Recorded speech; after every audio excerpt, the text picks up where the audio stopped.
जशी आमची शाळा असते तशी पक्षप्राण्यांची शाळा भरली एकदा. आता आमच्या शाळेमध्ये जसे विषय तसे पक्षप्राण्यांच्या शाळेत सुद्धा विषय. त्यांचे 3 विषय महत्वाचे. पहिला विषय उडणे, दुसरा धावणे आणि तिसरा पोहणे. मग या पक्षप्राण्यांच्या शाळेत पहिला पक्षी ऍडमिशन घ्यायला आला, बदक नावाचा. शिक्षक म्हणले 3 कंपल्सरी विषय, उडणे, पोहणे, धावणे. बदक मला पोहू शकतो उत्तम, धावू सराव केला तर जमेल, उडण्याचं कसं करायचं?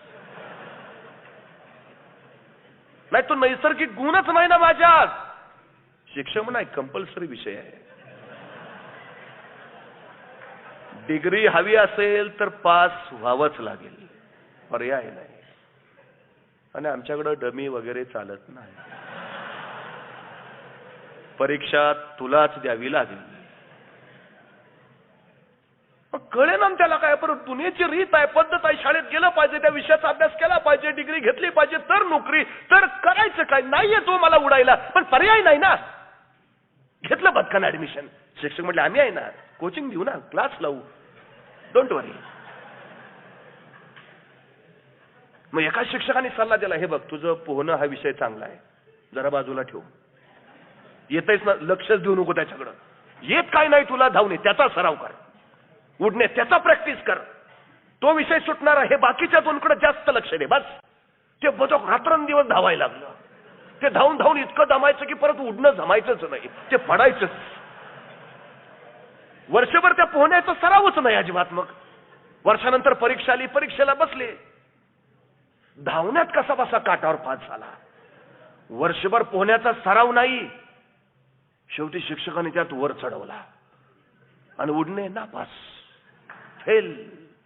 कितीतरी अशी बदकं तयार करतो आम्ही, कितीतरी असतील अशी. तुमच्यात जे आहे खरंच तुम्ही करता का हो? नाही. आम्ही करतो काय? नाही, माझ्या आईला वाटतं काय मी डॉक्टर व्हावं, वडिलांना नाही त्यांना इंजिनियर व्हावं वाटतं, आजोबा म्हणतात तू मिलिटरीत गेला पाहिजेस, शेजारचे काका म्हणतात तुझी चित्रकला चांगली आहे. अरे तुझं काय? नाही, ते ठरवतील तसं. कितीतरी बदक आहे तो, कितीतरी.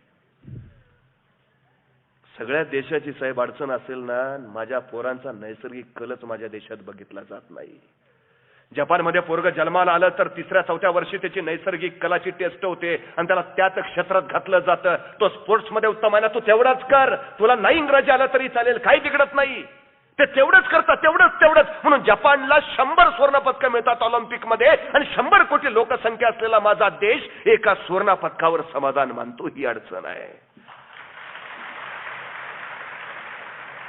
प्रत्येकात गुण दिलाय, तो गुणाचा विकास व्हायला हवा.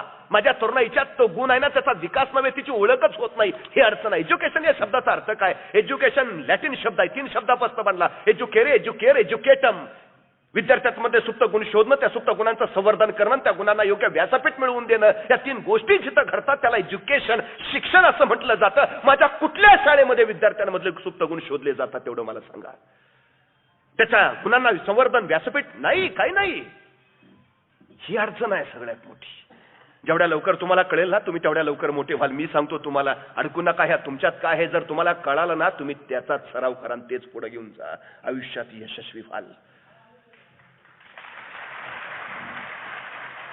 का पोरं आत्महत्या करतात? मेडिकल इंजिनिअरिंगला गेलेली नाही हो, तो पिंड नाही त्याचा, कशाला कोणता त्याला तिथं. सगळ्यात मोठी गोष्ट आहे ती. काही लोकांना लवकर कळतं आपल्यात कुठल्या गुण आहे. तिथनं सुरुवात का? सचिन तेंडुलकरला 4थीत कळलं आपण उत्तम फलंदाजी करू शकतो, तिथनं सुरुवात केली. त्यांनी जागतिक कीर्तीचा फलंदाज झाला. सचिन तेंडुलकर 12वीला इंग्रजीत नापास आहे, आणि इंग्रजीच्या 12वीच्या पुस्तकात सचिन तेंडुलकरवर धडा आहे.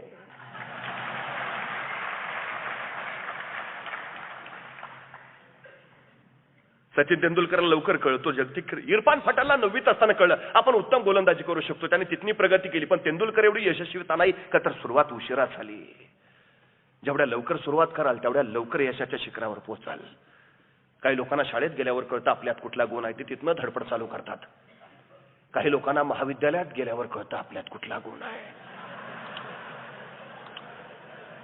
ते तिथनं हालचाल सुरू करतात. काही लोकांना लग्न झाल्यावर कळतं आपल्यात कुठला गुण आहे. ते तिथनं प्रयत्न सुरू करतात. काही लोकांना मुलं झाल्यावर कळतं आपल्यात कुठला गुण आहे. तिथनं हातपाय हलवायला सुरुवात करतात. काही लोकांना वय झाल्यावर कळतं आपल्यात कुठला गुण आहे. ते तिथनं धडपड सुरू करतात. काही लोक चौघांच्या खांद्यावर गेली तरी त्यांना कळत नाही आपल्यात कुठला गुण होता. ते आले तसे निघून जातात. शोधा काय आहे तुमच्यात ते.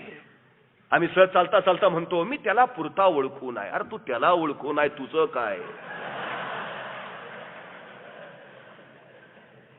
तेंडुलकर त्याला होता येतं ज्याला स्वतःची ओळख पटलेली आहे. शिवराय त्याला बनता येतं आपण काय सामर्थ्य आपल्यात हे ज्याला समजतं. तुमचं सामर्थ्य काय, तुमची क्षमता काय, तुमचा गुण काय हे पहिल्यांदा कळू द्या. बदक नका हो. जे आहे ते दाबून ठेवायचं, जे नाही ते करायला बाहेर पडायचं. माझी तरुणाई वाया गेली याच्यात ही सगळ्यात मोठी शोकांतिका आहे. मग त्या शाळेत दुसरा पक्षी आला, खरोताई नावाचा. आता खरोताई धावते उत्तम. शिक्षकांनी सांगितलंय बघ 3 कंपल्सरी विषय, उडणे, पोहणे, धावणे. तेवढी धावू शकते उत्तम. उडण्याचं कसं काय करायचं. आणि पोहायला गेले तर बुडून मरेन. नको. नाही शिक्षक आम्ही आहोत ना. सराव कर आम्ही आहेत पाठीशी, काय अडचण नाही. घेतला ऍडमिशन, सराव सुरू झाला. आणि मग खरोताई धावत गेली. एका झाडावर वर चढली, फांदीवर पोहोचली. आणि फांदीवर वर पोहोचल्यानंतर त्या खरोताईनं वरनं खालच्या शिक्षकांना विचारलं, आता मी वरून खाली उडी मारू का, म्हणजे तुमच्या उडणे या विषयात बसेल. शिक्षक म्हणले नाही, हे अभ्यासक्रमाच्या बाहेरच आहे. उडणे नेहमी खालूनच वर व्हायला पाहिजे, वरून खाली नाही. पुस्तकात असं नाही. तुला मार्क देता येणार नाही. तू स्वतःच काय काढू नको, त्याला इथं अर्थ नाही. जे दिलाय तेच. कोंडून ठेवली पोरं आम्ही पुस्तकाच्या पानात, कोंडून ठेवली. काय शिकवतो पोरांना, एक पु ल देशपांडेंचा धडा. आणि मग खाली प्रश्न काय, या पाठातून पु ल देशपांडे काय संदेश देतात. गदी माडगुळकरांची कविता, या कवितेतनं माडगुळकर काय सांगतात. म्हणजे आम्ही काय सांगायचं, पु ल देशपांडे काय म्हणतात ते. आम्ही काय सांगायचं, माडगुळकर काय म्हणतात ते. तुला काय वाटतं, अभ्यासक्रमाच्या बाहेरचं आहे. मला काय वाटतं ते मी सांगायचंच नाही. कसला तरुण ज्याला मोकळं होता येत नाही. आणि मग हे सगळं दाबलेलं ऊर्जा कुठंतरी कट्ट्यावर नाक्यावर बाहेर पडते. क्षमता नाही, विकसितच करत नाही, विचारांना भावच देत नाही. मला वाईट वाटतं बंडसाहेब, किती दिवस माझ्या पोरांनी न्यूटन्स लॉ वाचायचा. पाटील्स लॉ का नाही येत.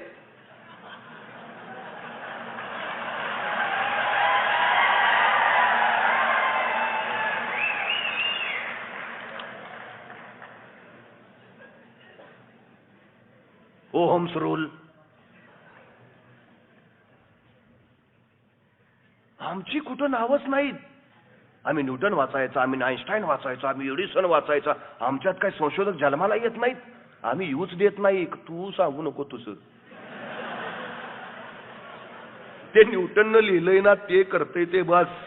तू न्यूटन काय सांगतो ती लिही, तुझा रोल बनवू नको. कशी पोरं शास्त्रज्ञ होतील हो माझी. सगळ्यात शोकांतिका आहे आमची. खरोताई बनवून टाकली पोरं आमची. आम्ही दाबून टाकल्या त्यांच्या विचारांना, दाबून टाकलं त्यांच्या क्षमता, दाबून टाकलं त्यांचं संशोधन. आता त्या आयटी पार्क मुळे माझी पोरं मोकळी झाली. कारण आयटी मध्ये प्रोग्रॅमिंग आहे, बुद्धीला चालना देणारं काम आहे. ते देतात, हे आठवड्यात तुला हे टार्गेट प्रोग्राम तयार कर. ते पोरगं बेभान प्रोग्राम तयार करतं. माझी देशाची पिढी सगळ्यात बुद्धिमान आहे म्हणून अमेरिकेच्या सिलिकॉन व्हॅलीमध्ये इंडियन्स आहेत फक्त. का तर आत्ता चालना मिळाली त्याच्या बुद्धीला. नाही इथं नाही, जिथं मिळाली तिथं त्यांनी दाखवलं. नका दाबून ठेवू, अजिबात नका ठेवू. मग तिसरा एक पक्षी आला शाळेत, पोपट नावाचा. त्याला सांगितलं 3 कंपल्सरी विषय, उडणे, पोहणे, धावणे. पोपट म्हटला उडू शकतो आपण, मग त्यात पास. धावण्याचा सराव केला तर तेही जमेल. पोहण्याचं काय करायचं. शिक्षक म्हटले बाबा कंपल्सरी विषय आहे, पास तर व्हावंच लागेल आणि परत प्रॅक्टिकलची एक्झाम आहेच ती.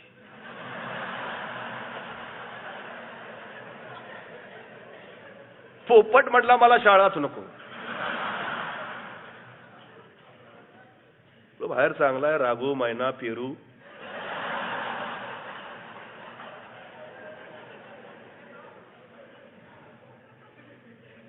ते निघाला ना शाळा सोडून. नको, शाळाच नको आपल्याला. शिक्षक म्हटल्यावर धरा त्याला. विद्यार्थी पळून गेले तर विद्यार्थी संख्या भरणार नाही, तुकडी पूर्ण होणार नाही, शिक्षक टिकणार नाही, शाळा चालणार नाही. विद्यार्थी आणा, सगळे शिक्षक धरा धरायला. नोकरी टिकली पाहिजे. शाळा कुणासाठी? विद्यार्थ्यांसाठी का शिक्षकांची नोकरी टिकवण्यासाठी? धरलं हो बिचाऱ्या पोपटाला. सोडू नका याला आता. नेमके शिक्षणाधिकारी येतील आणि हे गायब होईल. पोरं कुठं आहेत विचारतील, मान्यता काढून घेतील. पळून जाऊ देऊ नका. मग पिंजऱ्यात ठेवा त्याला. ठेवला पिंजऱ्यात त्याला. पोपट पिंजऱ्यात. आता पोपटाचा नैसर्गिक गुण काय? उडणे. पिंजऱ्यात विषयच नाही. धावणे पोहण्याचा तर सवालच नाही. पण पोपटाचा पिंजरा जर तुम्ही कधी बघितला तर त्या पिंजऱ्याचे खालणारा पाळणा असतो. हे तिन्ही गुण राहिले. नैसर्गिक गुण बाजूला सोडला. वर्षभरात त्या पिंजऱ्यामध्ये या पोपटाने एक नवीनच गुण अस्तित्वात आणला की हलत्या पाळण्यावर तोल सावरून सुरक्षित कसं बसायचं. वर्षभर त्याचाच सराव. वर्ष झालं शिक्षक म्हणले काढा परीक्षेला बाहेर याला. मग त्याला परीक्षेला बाहेर काढला. आता वर्षभर आतो त्याला उडता कुठं येत आहे, धावता येईना. कसा बसा तोल सावरत एका फांदीवर पोहोचला आणि पहिली कृती घट्ट सुरक्षित धरून बसला. कारण तेवढं शिकलेला आहात. आमच्या पोरांचं सुद्धा तसंच होतं. एकदा डिग्री मिळाली की बाहेर सरकारी नोकरी, घट्ट सुरक्षित आयुष्य.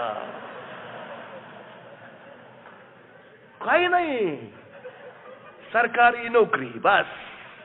उद्याच्या तरुणांचे भवितव्य सगळे पोपट.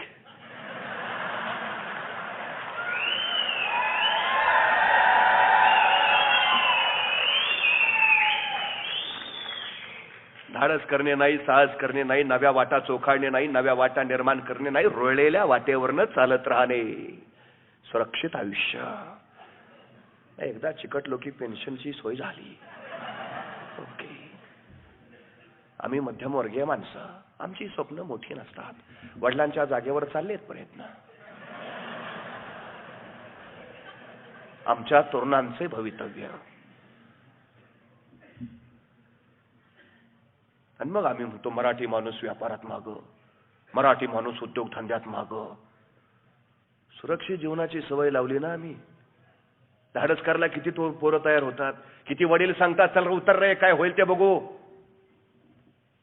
नाही हो, पोपट केले आम्ही. सुरक्षित राहा बाबा, सांभाळून राहा बाबा, पिंजऱ्यातच जग बाबा. बोलताना सुद्धा एखाद्याला विचारतो सध्या काय चालतो, काय नाही सध्या धंद्यात पडलोय. बोलताना सुद्धा धंद्यात पडलोय. तो धंद्यात असा पडतो की पुन्हा उठून उभाच राहत नाही. किती सकारात्मक दृष्टिकोन आहे आमचा. आणि आम्ही ज्ञान घेतो, आम्ही शिक्षण घेतो. किती त्याचा वापर करतो पुढच्या आयुष्यात. एखाद्याला विचारतो शिकलाय ना 12वीत, ते परीक्षेपुरतं. मार्कांपुरते ज्ञानवंत झालो आम्ही आणि डिग्री पुरते प्रज्ञावंत झालो आम्ही. बाकी त्या शिक्षणाचा, ज्ञानाचा व्यावहारिक जगात वापर नाही. हजारो वर्षापूर्वी गौतम बुद्धांनी सांगितलं विज्ञानवादी व्हा.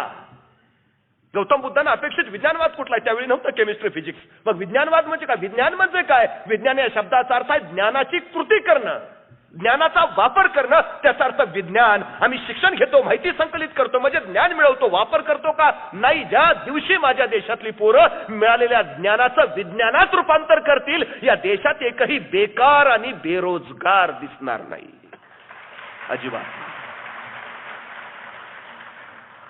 पण नाही. आमच्याकडं सगळे पोपट.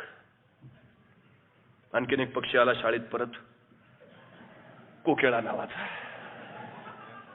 कोकिळाचा गळा गोड आहे, गाणं इतकं मधुर की सगळी सृष्टी भारावून डोलायला लागेल.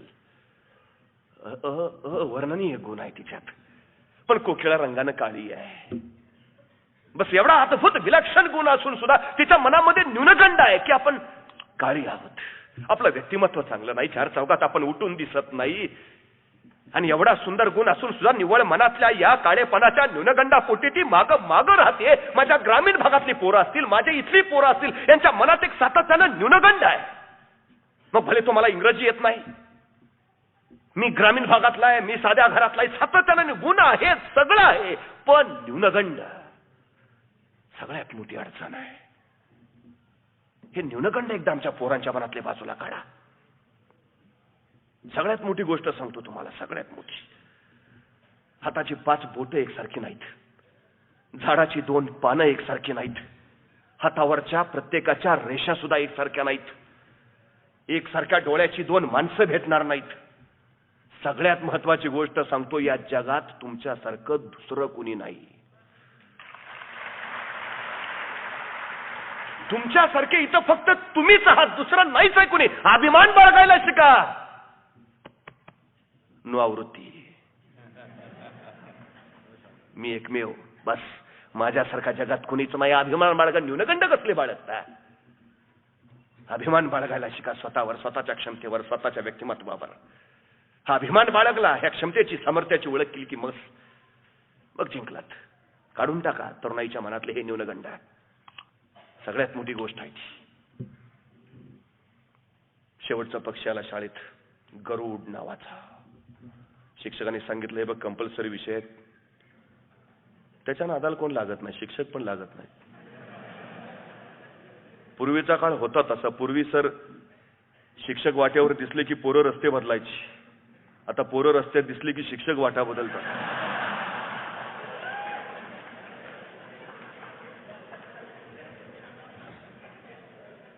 बदल शिक्षकात झाला का बदल पोरात झाला हा संशोधनाचा विषय आहे. पण घडतं हे असं, ही सगळ्यात मोठी वस्तुस्थिती आहे. सांगितलं त्याला 3 कंपल्सरी विषय, उडणे, पोहणे, धावणे.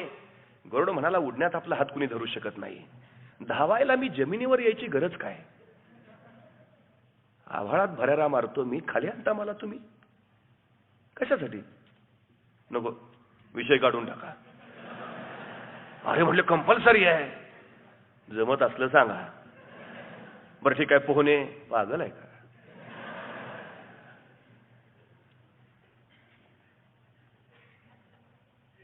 नाही जमायचं. गरुड आभाळात. न्यूटन शाळेत नाही, न्यूटन शाळेच्या बाहेरच तयार होतो. न्यूटन शाळेत बसला असता तर सफरचंदाच्या झाडाखाली सफरचंद पडताना बघितलंच नसतं. आणि गुरुत्वाकर्षणाचा शोधही लागला नसता. 4 भिंतीच्या शाळेपेक्षा जीवनाची शाळा फार मोठी असते. अनुभव तिथले घ्या. त्या गरुडाच्या मुलांनी सांगितलं, त्या गरुडा पिलांनी सांगितलं त्या शिक्षकाला, माझी सगळ्यात मोठी शाळा कुठली असेल ना तर ती माझी आई आहे. म्हणे कसं काय? म्हणे मी ज्यावेळी ती बाहेर आलो ना, या सृष्टीत आलो, पहिला श्वास घेतला, माझी आई कोण आहे, ती कशी आहे, तिच्याकडे मी बघायला लागलो. पण तेवढ्याच आईनं माझ्यावर झडप घातली आणि स्वतःच्या पंजात मला उचलून घेतलं आणि मलाच जन्माला घातलेली माझी जन्मदात्री आई मला आकाशात उंच उंच उंच उंच घेऊन गेली. तिला सांगत होतो, आई आता जन्माला आलो ग, श्वास कसा घ्यायचा मला माहित नाही, वारा म्हणजे मला काही कळत नाही, ऊन म्हणजे काय माहित नाही, जगणं समजत नाही. आई कुठं घेऊन निघालीस? उंच उंच उंच अगदी उंच घेऊन गेली आणि आईने सरळ मला सोडून दिलं. सण करत मी खाली कोसळत राहिलो. खाली बघितलं, जमीन होती, खडक होता, आपटलो असतो, फुटलो असतो, संपलो असतो. फक्त आईकडे एकदा बघितलं, का ग? आणि खाली खाली येता येता अचानक मी माझे पंख हळूहळू बाहेर काढले, फैलावले आणि त्या वाऱ्यावर स्वार झालो. एक गिरकी घेतली आणि आईला वर बघत म्हणाला, आई उडणं जमलं ग.